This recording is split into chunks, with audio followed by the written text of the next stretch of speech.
বিজয় করতে হবে। ওমরে ফারুক বললেন না, হয়নি। আরেকজন বললেন বিজয় হওয়ার পর আমাদের বেশি বেশি আল্লাহর বরত্বের ঘোষণা দিতে হবে, এটা উদ্দেশ্য। ওমরে ফারুক বললেন না, হয় নাই। যারা জিজ্ঞেস করেন কেউ পারে না। সব শেষে বিশ্বনবী ছোট্ট আব্দুল্লাহরে বলেন, আব্দুল্লাহ ইদা জা নাসরুল্লাহি ওয়াল ফাত, এর দ্বারা উদ্দেশ্য কি বলো তো?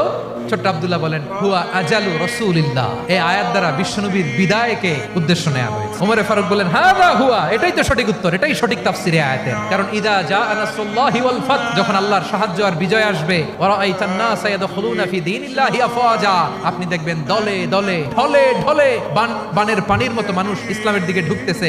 ইসলামের বিজয় হয়েছে। তো ইসলামের বিজয়ের মিশন নিয়ে নবী আসছে, বিজয়ী যখন হয়ে গেছে এখন তো নবীর বিদায় হবে। জোরে বলেন ঠিক কিনা?